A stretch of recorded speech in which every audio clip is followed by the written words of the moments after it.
नमस्कार मंडळी, हा माझा पहिला ब्लॉग आहे। मला खूप आनंद होतोय की मी माझा प्रवास तुमच्यासोबत शेअर करते आहे। आज आम्ही संध्याकाळी बाहेर फिरायला जातो आहे।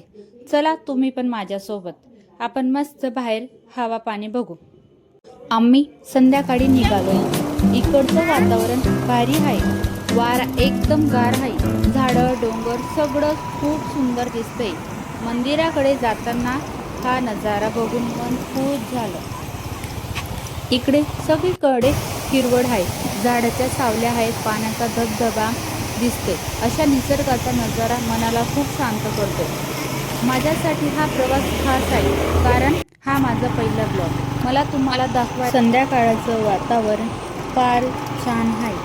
आपल्याला निसर्ग कसा छान दिसतो आहे, आणि त्यात आज आपण जाणार आहोत मस्त देवदर्शनाला।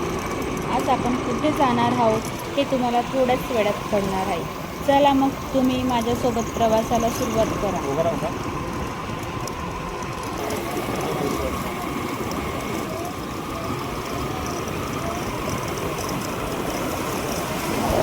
आता आम्ही आलो आहे कोंडेश्वर मंदिरला।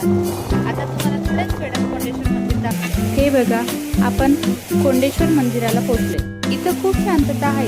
देवाचे दर्शन घेण्यासाठी रोज लोक इकडे येतात। हे मंदिर खूप जुने आणि ऐतिहासिक आहे।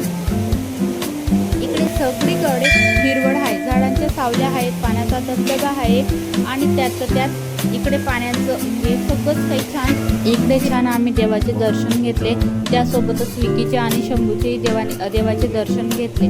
आणि मंदिराच्याच बाजूला डाव्या हाताला इकडे पुन्हा एक धबधबा आहे, तो फार सुंदर आणि छान दिसतोय। हे मंदिरं पण आहे, त्या मंदिरात आम्ही उन्हाळ्यात गेलो होतो। आता सध्या तिकडे सगळं त्यांनी लावून घेतलंय। त्या मंदिराला एक खासियत आहे, ते म्हणजे या मंदिरात एकाच ठिकाणी आपल्याला सगळ्या प्रकारचे देवांचे दर्शन होते। ते तुम्ही पुढे बघा, गणपती बाप्पा, मग नंतर साई बाबा, विठ्ठल रुक्माई, श्रीकृष्ण, पुन्हा हनुमान महाराज, दत्तगुरु, दुर्गा देवी, कालिका माता। मंदिराच्या बाहेर आल्यावर काहीसा असा नजारा दिसतो, किती सुंदर दिसतोय बघा। आणि पुढे पुन्हा अजून एक धबधबा आहे, तिथे मी शंभूला नेला।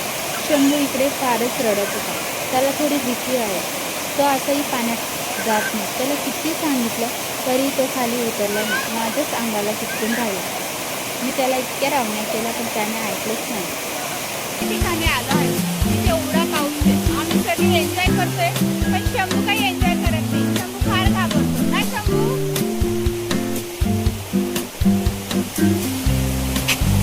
तिकडनं आल्यानंतर आम्ही घराकडे निघालो। घराकडे निघताना अचानक आम्हाला डोंगर दिसले। तिकडे 2-3 गाड्या उभ्या होत्या। आम्हीही म्हटलं चला काय आहे आपणही बघूया। आता आम्ही इकडे आलो आहेत, इकडे मोठा डोंगर आहे। या डोंगराचा परिसर बघा किती छान दिसतोय, आणि आम्ही संध्याकाळी आलो होतो, त्यामुळे अगदीच छान दिसायला लागलं। थांबलोय, आता काहीतरी खाऊया म्हटलं, मग आम्ही घरूनच चिवडा घेऊन आलोय। बघा आता आम्ही चिवडा खातोय। भेटूया आपण चिवडा खाल्ला।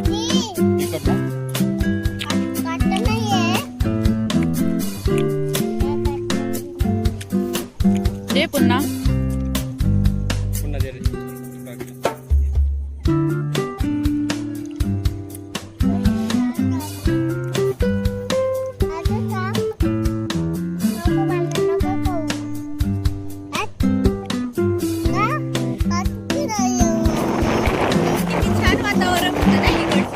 मला तर फारच आवडलं बघा, एवढं मस्त आहे ना, सगळं ग्रीनरी ग्रीनरी।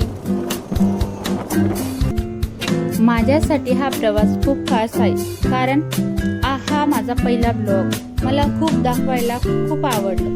मंदिरात येऊन मन शांत झालं, खूप पॉझिटिव्ह वाटलं। तुम्हाला माझा पहिला ब्लॉग कसा वाटला ते कमेंटमध्ये नक्की सांगा। व्हिडिओ आवडला असेल तर लाईक शेअर करायला विसरू नका, आणि चॅनलला सबस्क्राईब पण करा।